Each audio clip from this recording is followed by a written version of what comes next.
Okay, last little bit here. Mergers. Let's say companies want to join together. That means that one company buys all the stock in the other country or a controlling stake, and then they merge together to become one gigantic happy company.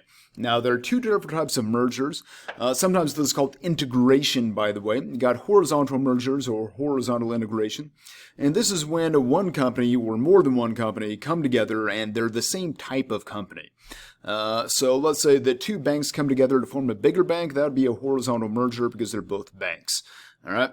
Or here's another example: office supply companies. So Office Depot merged together with various different entities over the years. The Office Club, Viking Office Products, Office Max, that was a big one, and created just the bigger and bigger Office Depot. So these are horizontal mergers because they were office supply companies that were coming together. Now, advantages of doing a horizontal merger is you reduce the amount of competition because you gobble up other competitors and become one larger company, and it also creates greater efficiency for the new unified company because you get rid of redundancies. Instead of having, say, two human resources department, you only have one, all right? So it makes things a little bit more streamlined. And the other type of merger or integration is called vertical merger. This is where a company will buy up different stages in the chain of production. So instead of buying like companies, they are different companies, but they're involved in the chain of production. For example, let's say that a paper company here buys up a tree farm and also buys a trucking company to deliver paper. So they're different types of companies, but they're in the chain of production.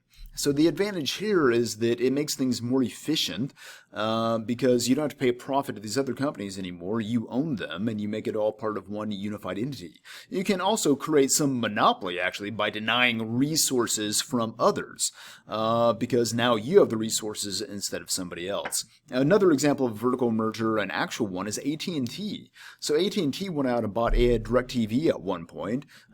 Just recently it bought Time Warner. So now you have a communications gigantic conglomerate that owns multiple parts. It owns the production capability that's making the content, the shows and the movies, and it's also owning the broadcasting part that delivers that on the other end.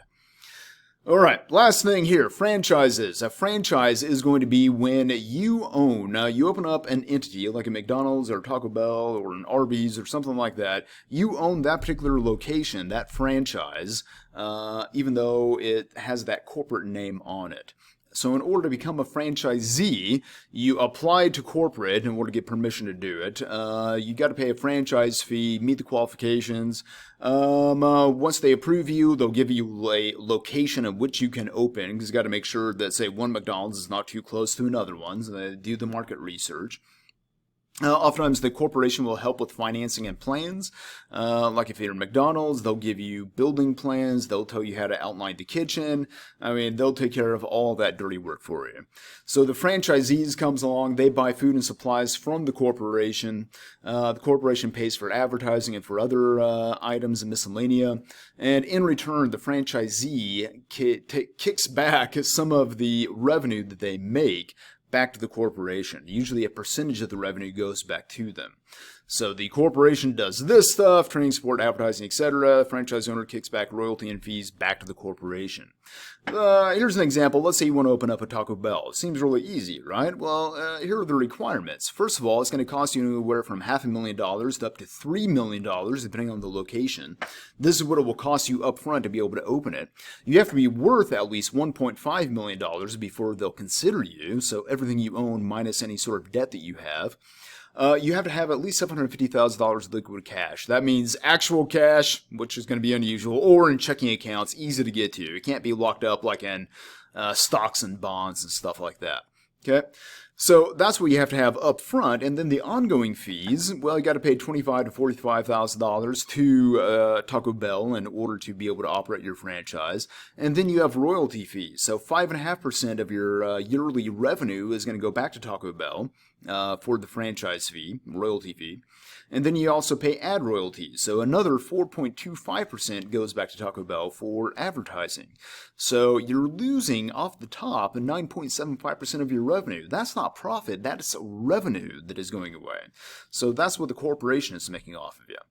Here are the top ranked franchises. This was the latest ones I was able to find, but they go from July 2018 to July 2019. So some of these, like cruise planning, is probably not as big right now.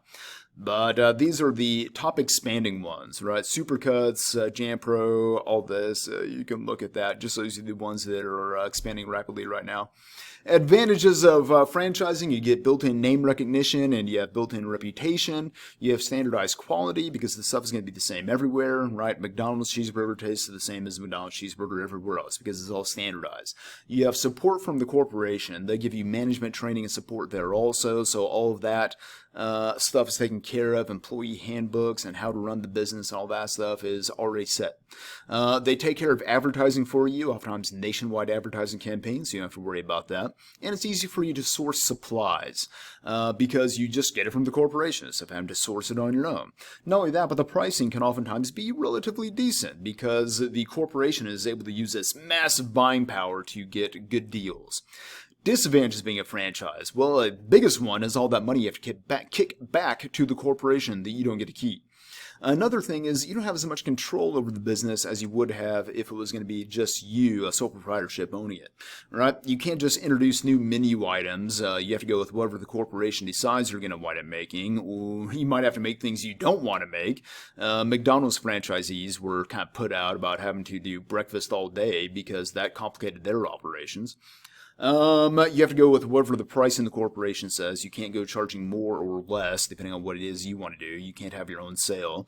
And you have to go by whatever the corporate rules are for running the business. So there is a limitation on your personal freedom because you are restricted by what corporation says.